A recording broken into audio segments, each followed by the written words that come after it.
Good morning and welcome to the Raben Report. I'm your host, Elliot Raben, so get ready to get triggered.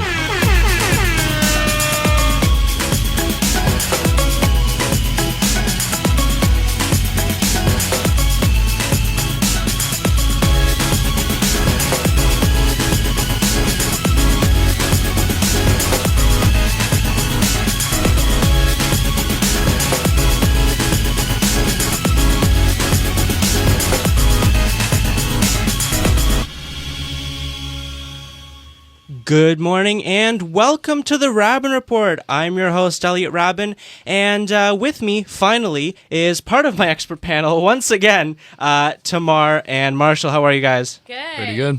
Happy we finally got this up and running. Oh, yeah, finally. Oh, man. And before we go any further, we also have special guest. Welcome back to the show, Lauren. Thanks Thank for you for having me being back. here, Lauren. We're so glad you're here. Daniel is away today, but we're lucky that we have you back in studio from our S&C Lavalin episode. Super glad to be back. And we're very glad as well. So, once again, we want to apologize to our viewers for the late start. We had some technical difficulties, but thank God for a man named Max Cotter, who works at Ryerson, who was able to fix everything for us. So, as for Spirit Live rules and regulations, all opinions expressed are not those of Ryerson or Ryerson faculty and are only those of the individual commentators. Viewer discretion is advised. Let's start with our weekly recap. We're going to start with Assange, Julian Assange being arrested and being kicked out of the London embassy. Marshall, you mentioned that story in our pre-show meeting. So tell us about it. What's happening? Yeah, so Julian Assange has been, the UK government has been trying to arrest him for some years now, and he has sought refuge in the Ecuadorian embassy in London, which is legally a part of Ecuador technically, so he cannot be arrested by the United Kingdom police services while in the Ecuadorian embassy. However, as of just last week, sources are saying that he's going to be expelled from the embassy. There's differing accounts as to why he's being expelled. Some are saying that he's kind of outlived his usefulness to Ecuador. Many people feel that Ecuador is using him as a political bargaining chip. Other sources are saying that he's been a terrible house guest who lives in his cat's feces and doesn't clean up after himself. And that might be why he's being kicked out. And, to give that some credence, there has been many complaints before that he doesn't clean out his cat's litter box. And so, we don't know why he's being kicked out. We don't know if he's 100% sure going to be kicked out. But what it looks like right now is within the next few days, it's been a few days since this has come out, but in the coming days, he's going to be kicked out and arrested by the police in the UK. How we know Julian Assange is from WikiLeaks, which was the famous website, which may be less popular these days, but certainly was very popular many years ago, 8 years ago or so, for exposing all sorts of government secrets with Chelsea Manning and the collateral damage tape, the famous collateral damage tape. Which featured allegedly some U.S. soldiers firing on civilians. So people have a lot of mixed opinions on Julian Assange. He seems to be a lot less popular today than he was back then, in the wake of the 2016 U.S. election, where he seemed to, release a lot more info about Hillary Clinton than he did about Donald Trump. There are accusations that he meddled in the election. I'm not really sure what I think of that, to be honest, but certainly not as popular these days. Yeah, we haven't heard much about him for a long time, so this is definitely a new development. But moving on to our next story, Marshall and Tamar, you guys wanted to talk about it. What's our next story? I don't know what I want to talk about. I love talking about a lot of things. Marshall? Was it the injection site? Yes, that's the one. Safe injection site. Yeah, so apparently, I think it's the Ford government. It was him who initiated it. They're closing down a whole bunch of the safe injection sites. And specifically, we were talking about this because of the presence of the safe injection site on Victoria Street, right by Ryerson. Yeah, and so the plan is to open a couple new ones as well as closing down these certain number of the currently existing ones across Ontario. The idea is that the locations are problematic, which is something I would agree with. Yeah. I think having this particular safe injection site, it's called The Works, and it's right on Ryerson campus, essentially. Many students have to walk by it every day, and I think many Ryerson students have noticed that it is a problem on campus, and that, a friend of mine, Dylan, actually wrote an article for The Nectarine or for the Post Millennial, I can't remember, talking about the statistical increase in crime on campus, violent crime on campus, that came when the injection site was opened. And I remember sharing that on my Facebook feed, and droves of people coming in saying, "You can't prove that it was that drug addicts are committing crimes." Okay. Were there? Is there like? And then Global News came out like maybe 6 months later, and thing. I think Dylan should have gotten a lot more credit for this. So shout out to Dylan Gibbons for writing this article. Global News came out like 6 months later, maybe a year later, and corroborated the story, saying, yes, it is in fact these the people using the safe injection site who are committing all these crimes. And I'm sure we've all noticed, if you go to Ryerson, you've noticed that you don't even get the individual crime on campus emails anymore. You get package package emails because they're so common. So many. People throwing chairs at people or bike locks at people or whatever. People exposing themselves on campus. People doing all sorts of nasty things. And, I know we're all adults here on campus. Well, I mean, we've got some 17-year-olds on campus probably, but it's not conducive to a learning environment. It's not conducive to a university. And So I have a question about that, though.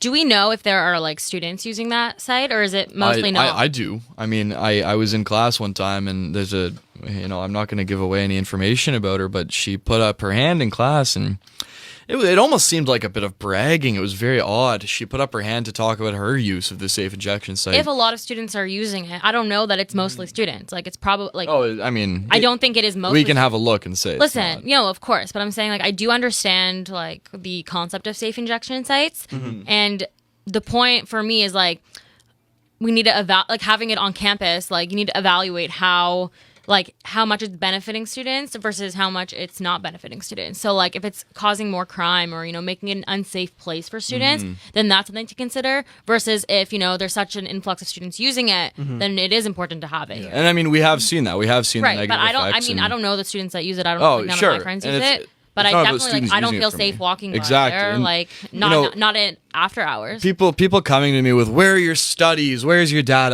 I don't need some childless man in a lab coat to tell me that this safe injection site is causing problems on campus. Like we all know this. This is not something I need a study for. Yeah, but you know who else is causing problems on campus? Those skateboarding people. I agree. Here?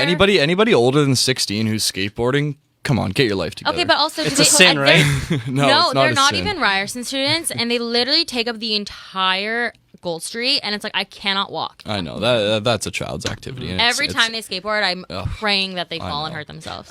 Well, I wouldn't go that far. Oh, well, but it's I do go that I, far. I wish they kept the Raben Lake Report Devo. does not support violence. That's the individual commentator right there who supports it. I definitely do not support violence. I just do not support people skateboarding where we're supposed to be walking. I just think it's the issue is that it's the city's property still. So, because it's in the city's doing nothing about it. So, yeah.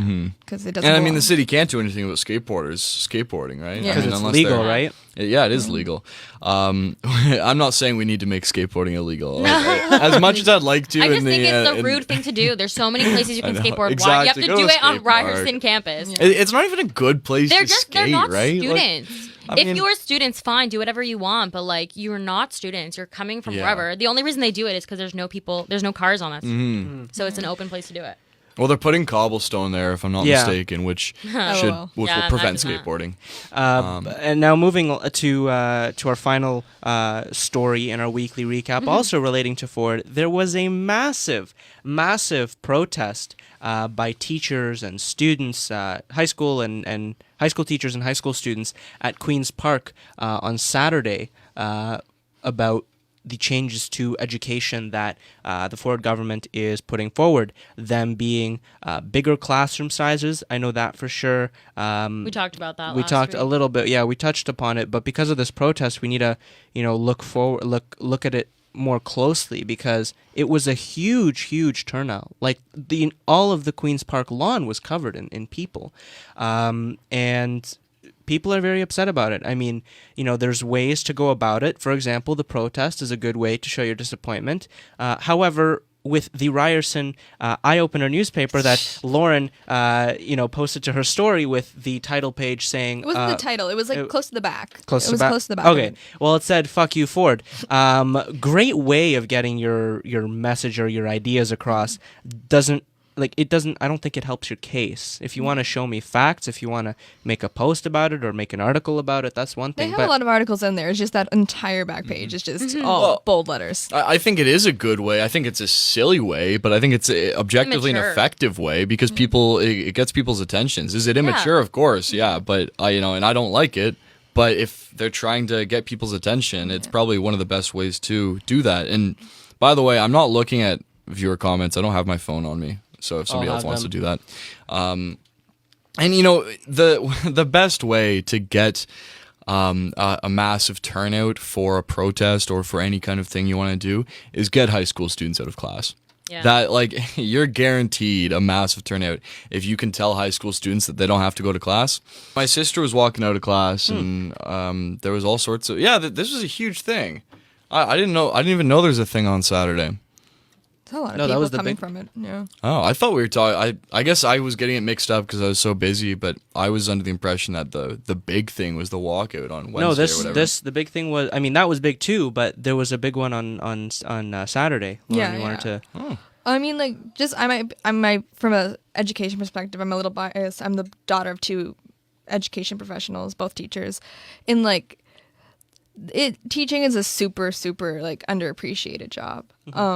And it's the large class sizes, dealing with students with special needs in the class. It's a lot for one person to handle on a daily basis. But I think they're putting in assistance. Yeah. That was something. Yeah, but it still just feels like a big F you to teachers sometimes. There was a big thing in Nova Scotia with just the union, and it caused a lot of issues in Nova Scotia, but just seeing this kind of, not the exact same way they're affecting it, and that's a Liberal government in Nova Scotia, a very, very unpopular one. But so just the comparison, I can see the similarities, because it affects you're educating children. This is the future, and so it's not just affecting the teachers, but it's also affecting the students. Yeah, because they said that one of the things that I think the education minister Lisa Thompson, she said that bigger classroom sizes are better for students because they lack resilience, and that's I think it's a bit of a stretch. Yeah, I don't know. We were talking about it this weekend because I know, last week when I said my comments, I said, I really enjoyed having small class sizes. It's helped me a lot teaching these skills.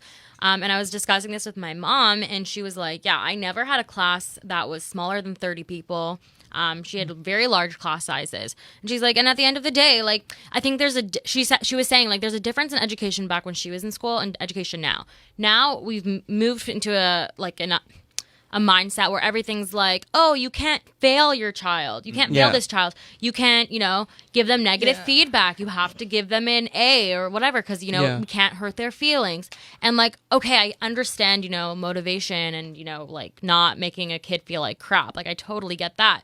But the value in how we educate our kids is so different back then than what it is now, even when we were in school, high school. Where does that come from? Does that come from the union or from the school honestly, board? Because I know it don't doesn't know. come from the teachers. I don't know. The parents. But what I'm saying is that I think the mentality, definitely the parents, the mentality that, every kid needs to be treated on the same level, that, every kid is super smart or whatever and make them feel good about themselves.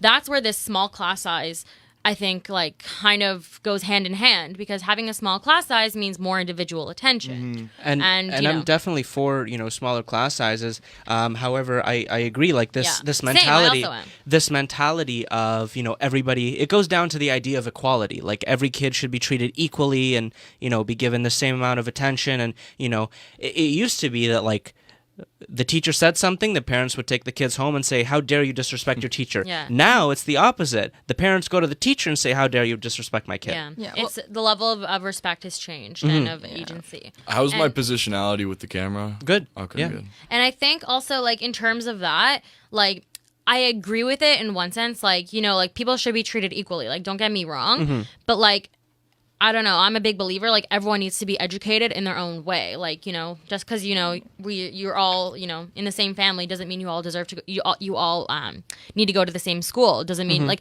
you might be, you know, maybe you're smarter in math. Maybe you're smarter in arts. Like, there are differences there. But in terms of, like, class sizes, I think the whole mentality around it is, you know, what you were saying. And I think it's interesting. It's interesting where it comes from. So you do need to be prepared for it. And I mean, that's just Ryerson. You're like, Yeah, we have we're very small small class school. size. Well, I mean, we're a very large school actually. No, but I'm saying compared to Well, other by comparison, universities, like, well, we're no, 40 size-wise, we're very University- large. We're like Yeah. we're the fourth largest. I went to a Fourth very small largest in- university before, and like I still get fourth largest in Toronto.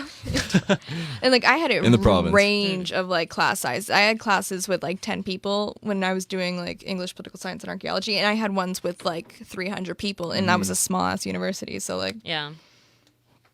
Yeah. Yeah, I mean, Ryerson's known for its small classes. That's something that we're known for, and not every school has that luxury. And I think nobody wants larger class sizes, but there are times where you have to make sacrifices for financial reasons. And But playing devil's advocate, like, should those budget cuts be on, you know, how a lot of people are saying, on the backs of students? Like, Yeah. should well, there they be have budget to cuts come elsewhere? they have to come from somewhere. And So don't take them from Buck a Beer or whatever the hell that is. yeah. well, Buck a Beer is not a program that the government pays for. Buck a Beer is a regulatory program. So that's just a matter of saying to companies that you're allowed to sell your Okay. beer for this price. Got it. Instead of having to sell it for this price. And so, you know, it has to come from somewhere. And I think cuts across lots of different things are what we're going to see. And going from how big's a class size right now? 30 people. That's what mine seemed to be. It's like 25 to 30. Yeah. You mean at right now. Ryerson or in high school? No, High in school. high school. Mine least seemed to mine. be mid 30s. Really? Yours were big. Yeah. I don't Mine know. were 25 Maybe to I just have I poor never had over like enumeration. 20, but, 23.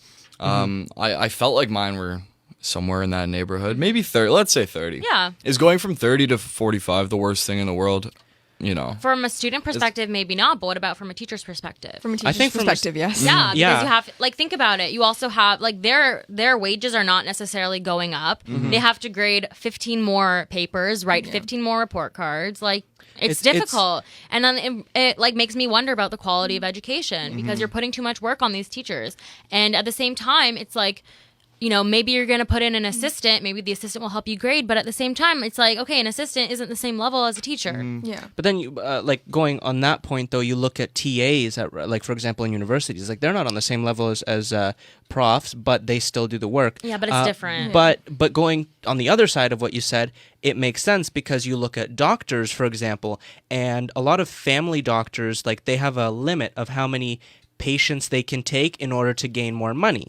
So, like, until a certain amount of patients, you can get so much money. Once you hit that threshold, no matter how many more patients you take, you're not getting more money. Yeah. So that's why a lot of doctors won't accept new patients. So you look at the teacher's perspective, and they don't have a choice. They have to accept all the students.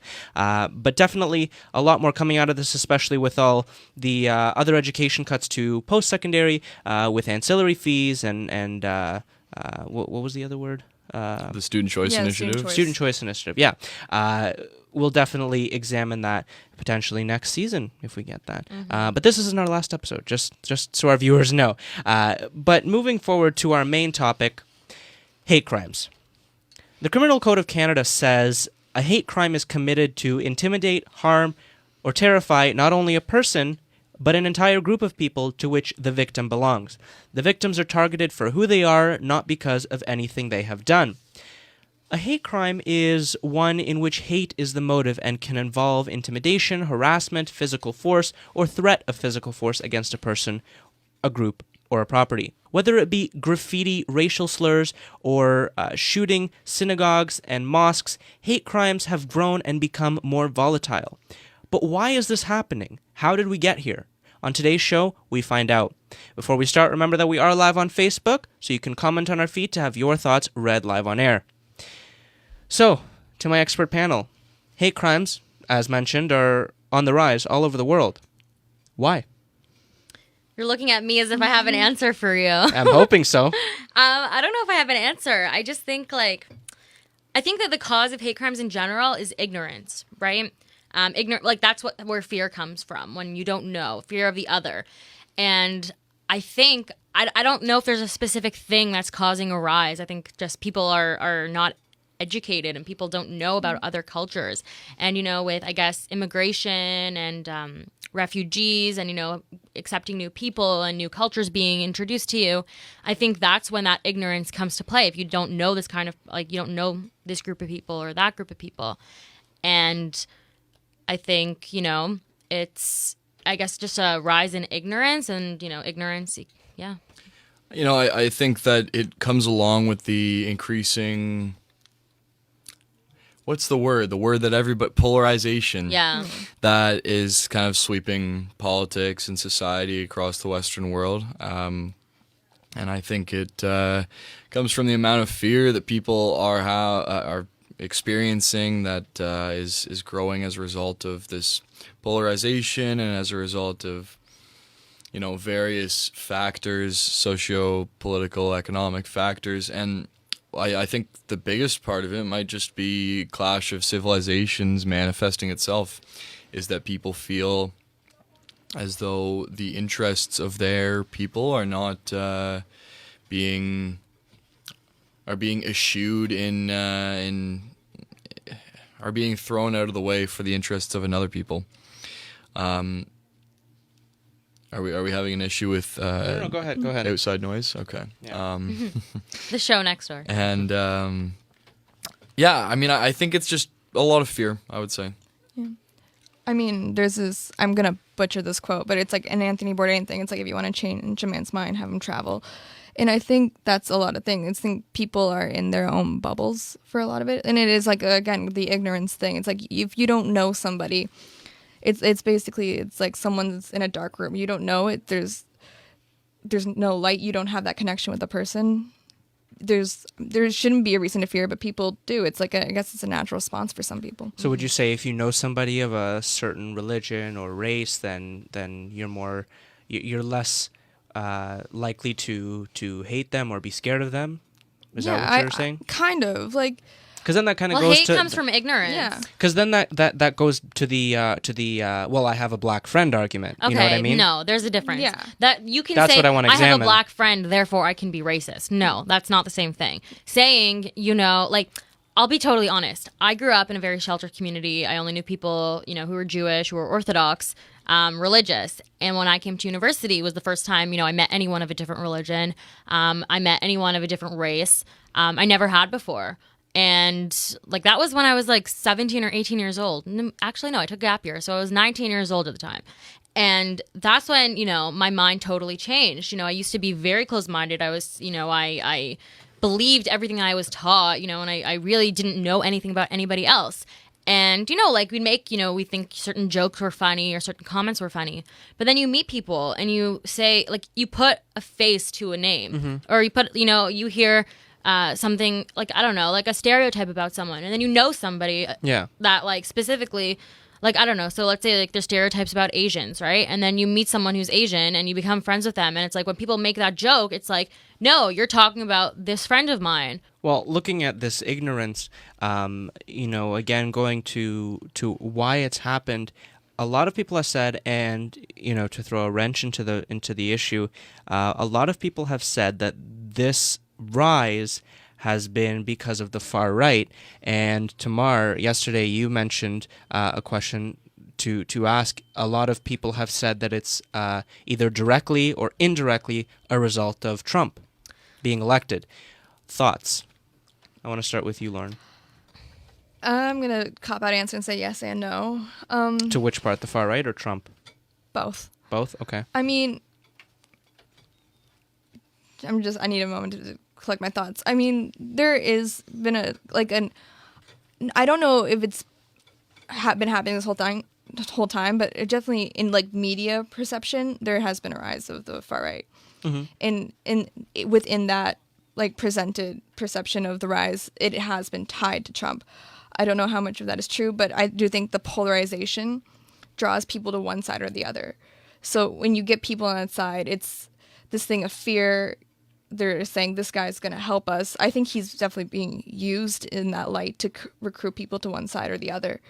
They're like, there's a fear, be on our side. I watched this fantastic video of a guy on YouTube the other day. It was like just him talking for 40 minutes about how he kind of fell into the far right and like how it was things people saying, hey, like, I know your life sucks, but like, come with us.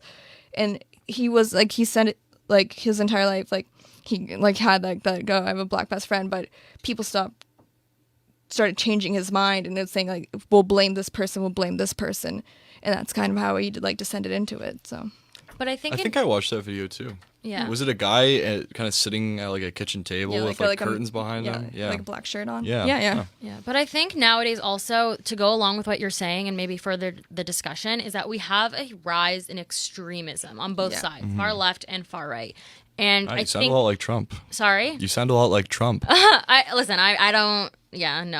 don't watch anything or listen to anything Trump says, but what I'm saying is that I see it a lot. We have this like you're canceled culture, where it's like there's no gray area, there's no middle ground, there's no. I like for myself, like I always tell people, they ask me what my political leanings are, and I have so many different different ideas. Some things I'm socially liberal, some things I'm conservative, and it's like, or sometimes I don't fit in any, libertarian or whatever.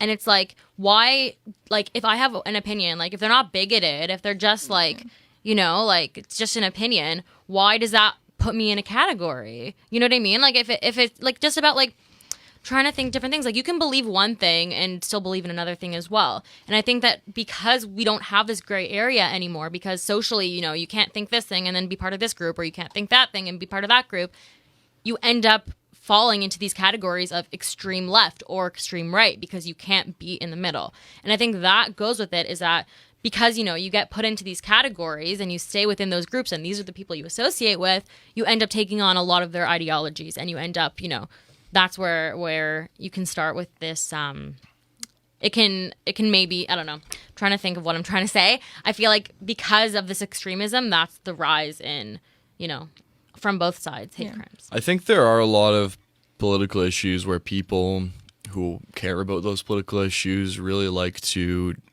make sure that other people care about them too, to the point where they're saying like, you either have to be on this side or this side. You can't be neutral about this. And I think that's a big thing. But I also think when we talk about like the typical far right racial or sexual minority, or like any kind of, you know, just the general hate crimes, I don't think that these are religious as well. I don't think that these are committed as a result of Trump at all. I think that there is some extremism that is committed as a result of the response to Trump, but I don't think Trump is influencing people to commit hate crimes. Not in any way that's his fault. If people want to interpret things he says in a way that leads them to commit a hate crime, you know, that's on them. It's, you know, and I think that's a big thing that we can probably explore more as well. And I think that hate crimes existed a lot before Trump, and unfortunately they're going to exist after him. Yeah. And I think going along with what you said, I don't know if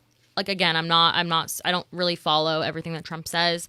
I'm not like, you know, one of these people who's super involved in the politics and all that, but I think that there are like a lot of his followers and stuff that he says, and, you know, just with the times and how things have been, like with what happened in Charlottesville and that kind of thing, I think that people are now kind of jumping on the bandwagon. People who like are kind of coming out from the hiding and feel that now it's okay to come out. But I don't think it's necessarily Trump is like, you know, inspiring people to attack, you know, Muslims or attack Jews or attack any specific like, you know, race or religion. Yeah, I don't think he's inspiring people, but I think people are seeing him as like that beacon, as like, a leader. Yeah.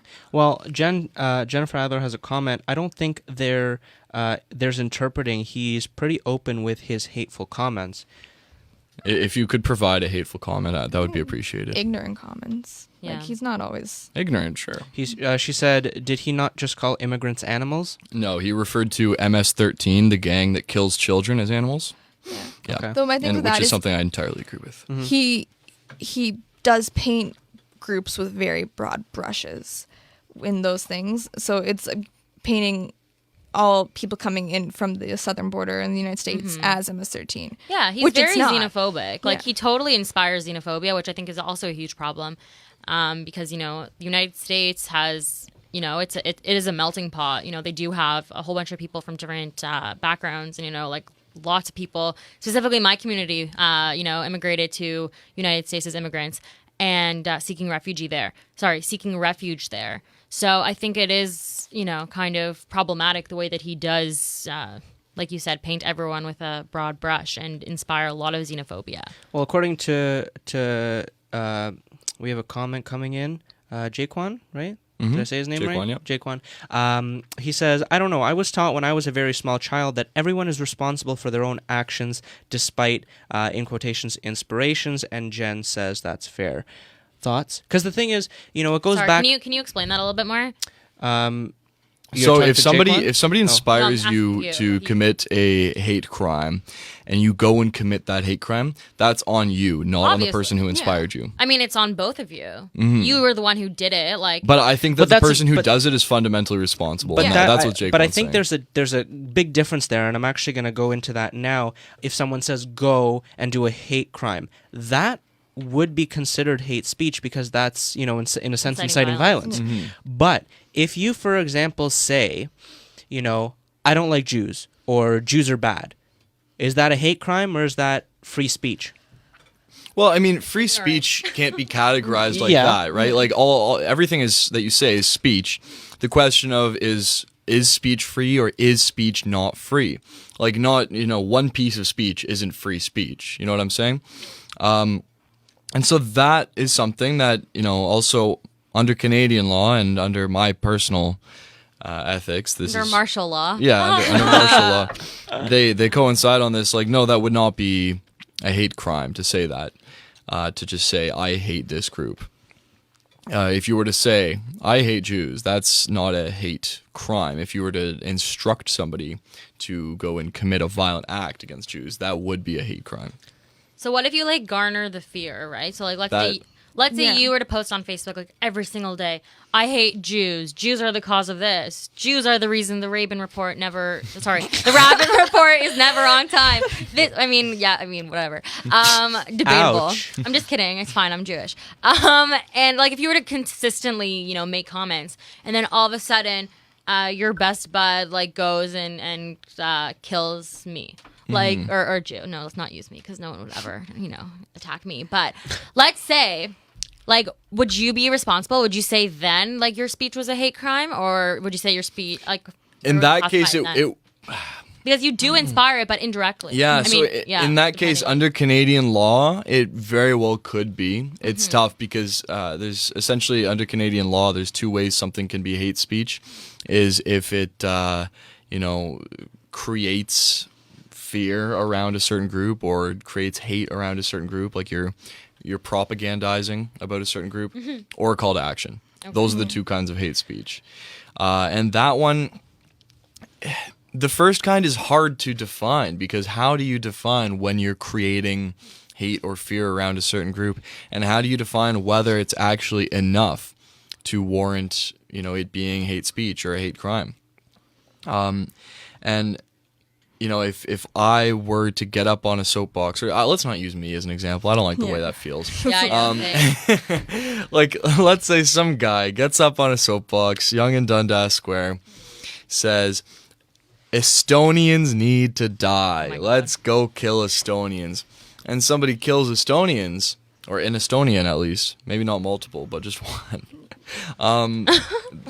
That's is it on the fault of the guy on the soapbox? Should it be? I mean, I think it's both. And that goes with your...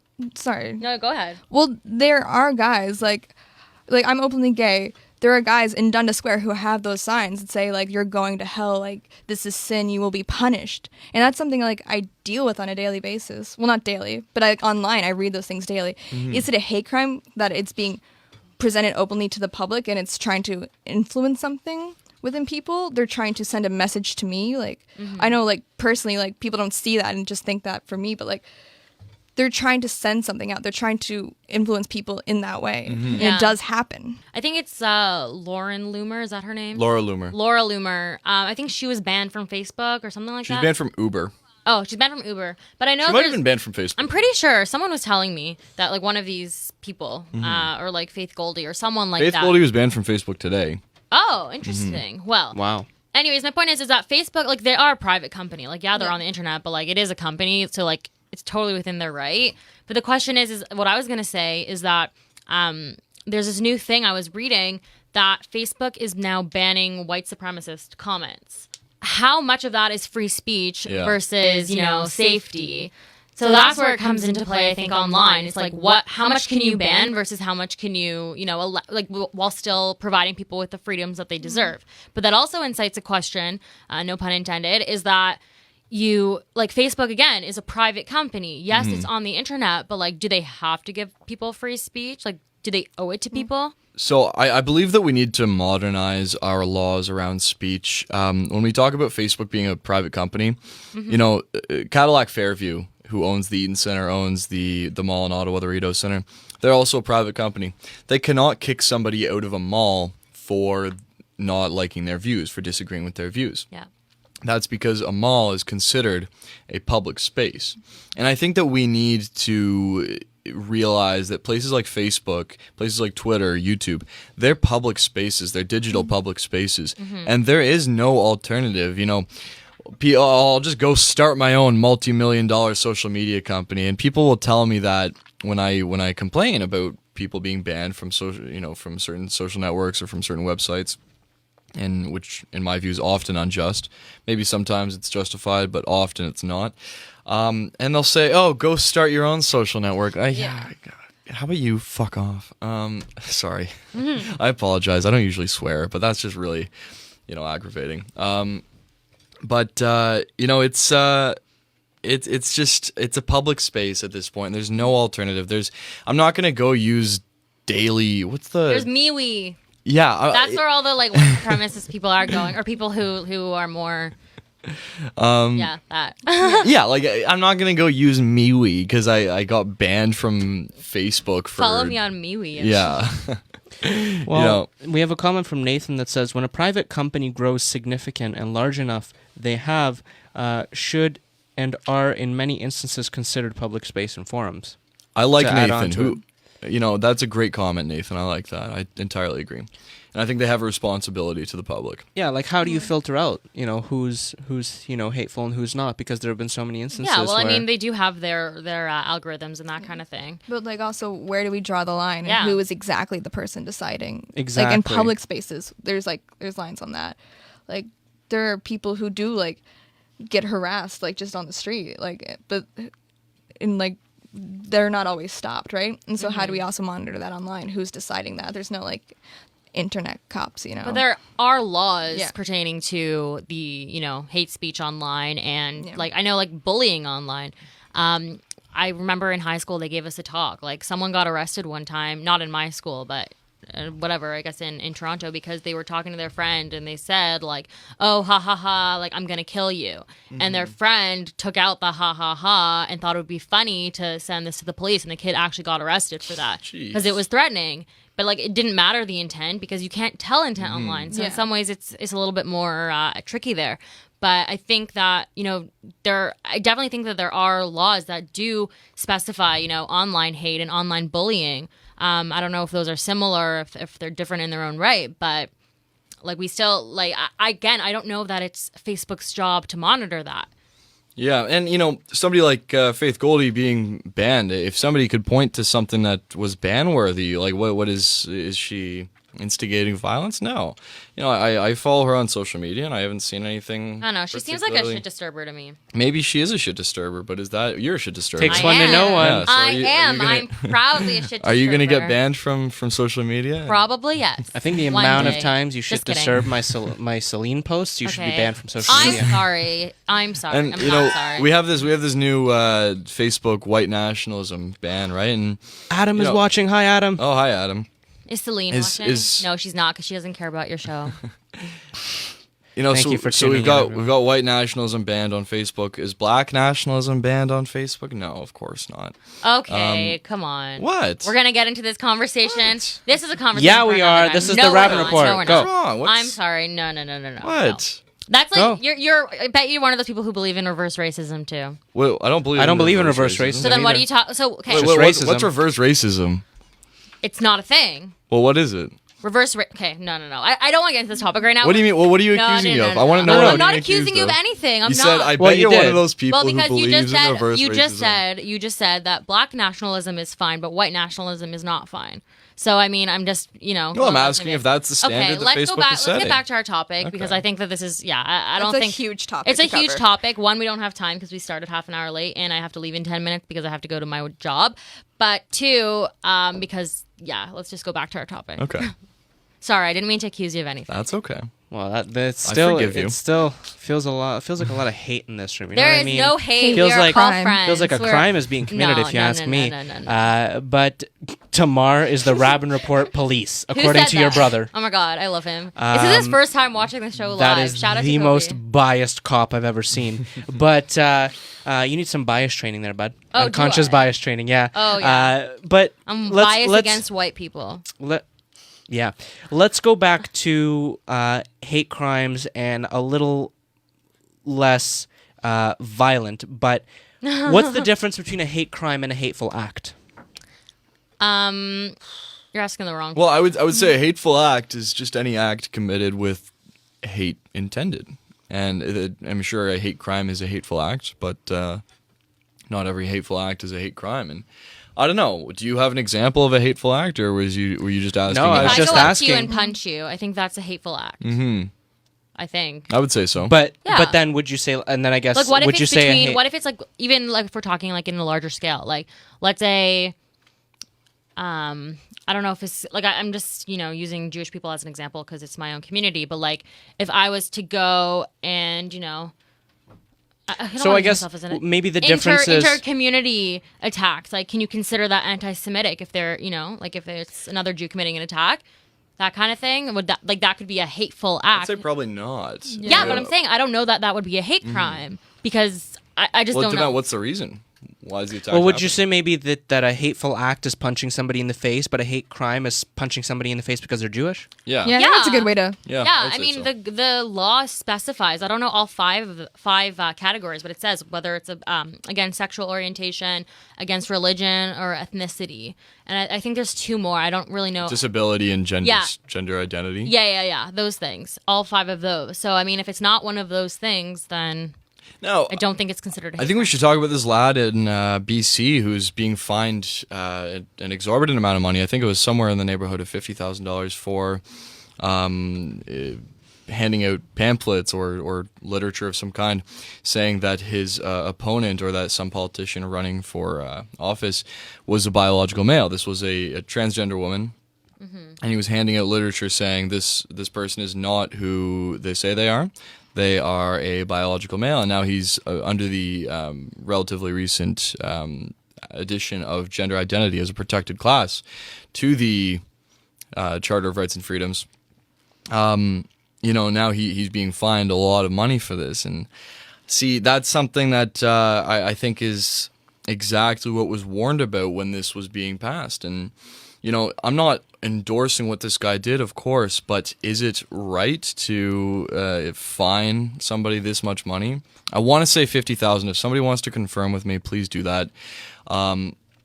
For stating their opinion, I think not. I think that really sets a precedent, and that really sets the government up as a arbiter for what is okay to say and what's not okay in a rather overreaching way.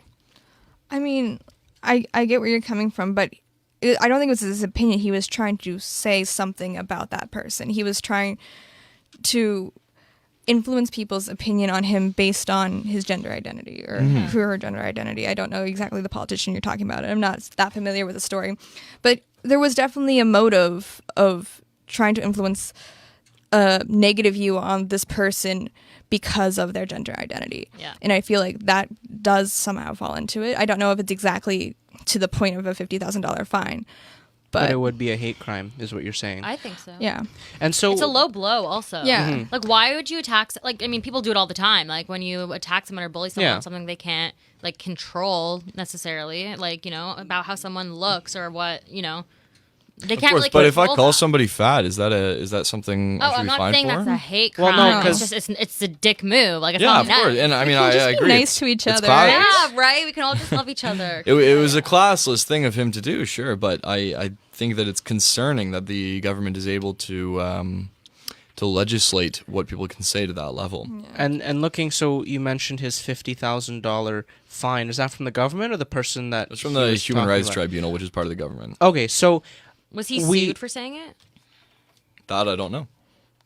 and that's my next question. Why is it so hard to prosecute hate crimes, right? Because it's the same thing that goes with Facebook, right? Where do you draw the line? So you have to go through the Human Rights Tribunal, I assume, right? Well, I think it's Well, also it depends. difficult. Well, that's if you're talking about like classifying hate crimes. I think also just on a lower level.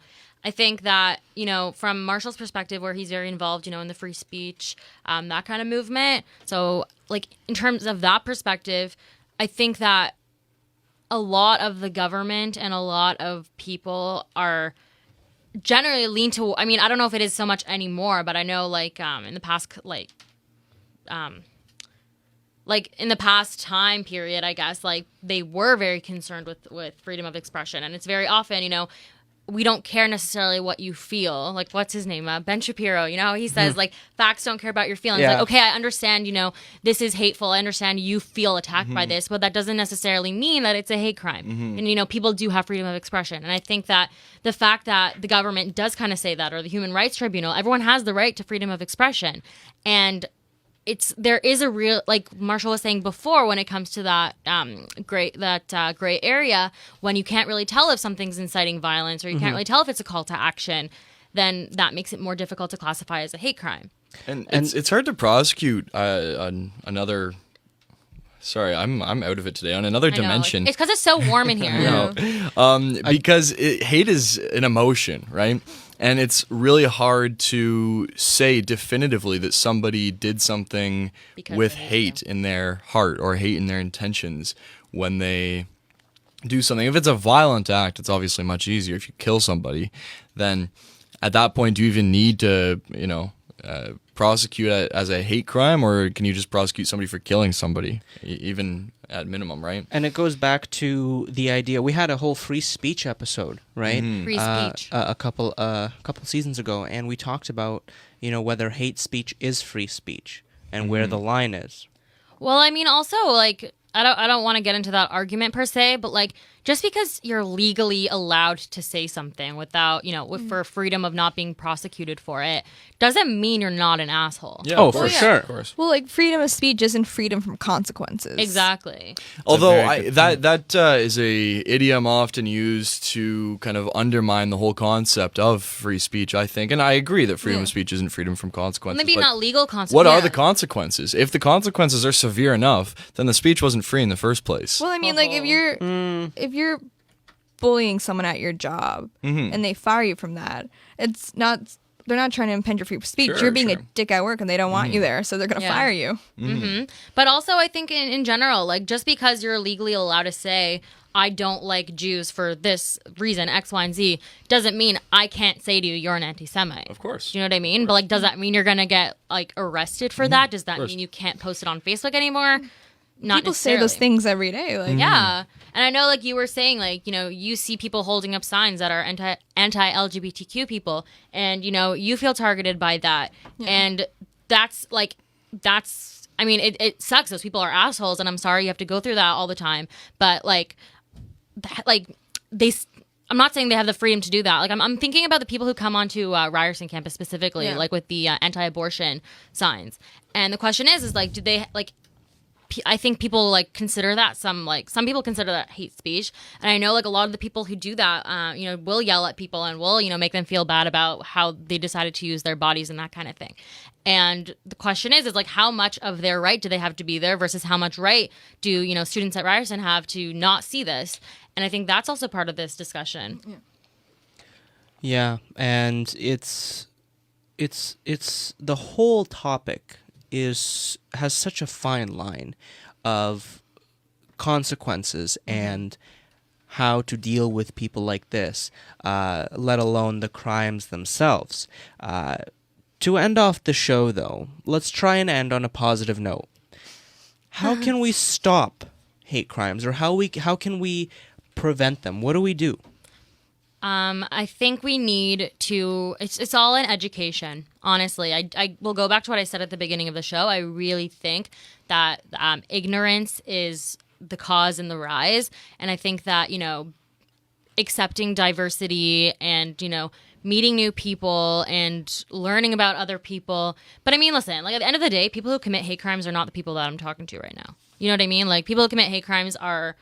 It's I don't think there's a way to stop it. Like extremism exists. People are still going to commit these things, and it's really sad. But at the end of the day, I think that you can only do so much yourself, right? You have to do your own work. And I think, meeting people and being open-minded and hearing what other people have to say, regardless of whether you agree with it or not, and just learning from other people is so important. Yeah, I mean the part of the description for this show is that ignorance will not be bliss when you tune into the Raben Report. So it goes to what you're saying. Lauren, anything to add? What do you think we should do, for example, with those people holding up those signs? I mean, they're going to do that no matter what. People are going to have their opinions. And it's not those people that are, like, the most easily accessible. And especially, like, I don't feel sometimes that I should have to educate them on who I am or as my being. Like, I'm not there to hold their hand and, like, say, hey, this is who I am. You should accept me. Like, that shouldn't be my job. That's not where that's... But shouldn't it if you want to change? Well, I mean, like, is it my job to, like, comfort someone and say, like, I'm just a normal person? Like, it's not... I don't think it's your job at Yeah. all. Yeah, no, I don't think people so need. either. It's Not as- why is it not- your responsibility to tell people don't hate me? Yeah. So I think it is a So what do we do broader then?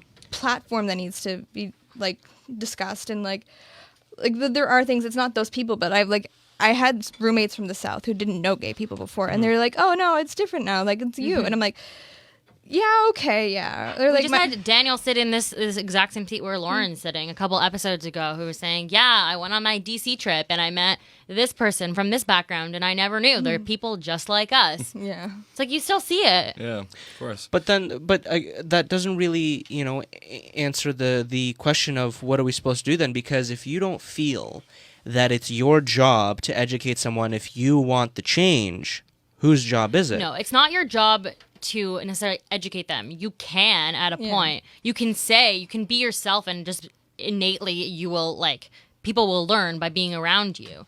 But it's not your job to go up to a random person. Like, you could if you feel you want to. Yeah. But if you But are I'm saying, being targeted... if you want to like, change, what are you supposed to do?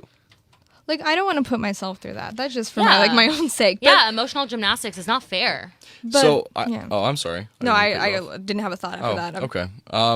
When it comes to the more minor stuff, signs and slurs and that kind of thing, what do we do? Do we have to do something? I think a lot of that's just a matter of How you feel. interpretation, and a lot of the time. When it comes to the violent, extreme stuff, I think we need to look at the extremism itself and why. And I guess I'm copying myself from our fascism episode. But look at the extremism itself and why people are becoming extremists, why people are turning to certain ideologies, and look at things at the root and try to solve these issues at the root. I don't think hate crimes, violent acts of hate, are where it starts. They're just where it ends, and there's a long, long route that starts very far away from that I think we need to look at first. Agree with that, yeah. It's Yeah. definitely a slippery slope, and I mean, I'm just still wondering though, like, if say you don't want to go and deal with the trauma of trying to educate somebody, that's fine, but what then? Because Marshall, you said that I don't think that we should be doing something. Well, not that I Like- don't think we should be. It's just that I don't think we have to be. The question is also at what level? Who needs to be doing it? Does it need to be on a interpersonal level, or is it a government thing? Like, I mean, What do you The say? leaders. I think it matters. I think everyone has to do their part, but it matters on the situation. I'm the kind of person who, if someone's saying something hateful, I'll go up to them and I'll tell them. Yeah, you don't take BS. I don't let people, walk all over myself. I don't let people walk over my friends or other people. So if someone's saying something, I personally will. Does that mean someone else will? Not necessarily. Does that mean I'm doing more work than the other person? Like, not necessarily either. I think that sometimes it also is the part of the government. Like, what am I going to do to stop a hate crime? Like, unless I'm friends with someone who's committing something, which if I'm friends with anyone who's doing it, don't do it. But like, unless I am physically connected to the person who is committing these crimes, there's nothing I can do. It's the government level, it's the media, it's the people who are higher up that, are able to influence people and able to educate like the masses. Those are the people who have more of a responsibility to do it. And I think that, all three of us who are in the media industry, I think that is part of our responsibility, when we do go out into the workforce, is not necessarily to educate people about everything, but, change, like using your platforms for good. That's so all four of us technically would use our platforms because Yeah, Marshall Marshall going into politics, the three of Yeah. us going into media, we Yeah. have. Well, that's you one of know. my things. Like in my scripts, like I try and include things that it's not just the same stories being told. It's stories that everyone can relate to, but it can Yeah. feature diversity. And I feel like that's a good place to start. Like it goes up from there, right? Yeah. And like again, going back to the very beginning, people fear what they don't know. Yep. So. Yeah. And we'll, hopefully one day hate will be eradicated from the world, but Well, hate is the opposite of love. So when we all learn to love each other, there'll be no more hate. Aw, kumbaya. Let's all Hopefully. sing. kumbaya. So that was our show for this week. Thank you to everyone that tuned in and that messaged us live. Thank you, Lauren, for coming on the show as our special guest today. We really appreciate it. No problem. I was happy to be here. And again, so are we. Once again, thank you to you, Tamar, and to Marshall, of course. Daniel, hopefully we will see you next week. The Raben Report's Season 6 finale will be coming to you next week for a special 2-hour show with special guests, a big topic, same day, same time, same people. Have a great day, everyone.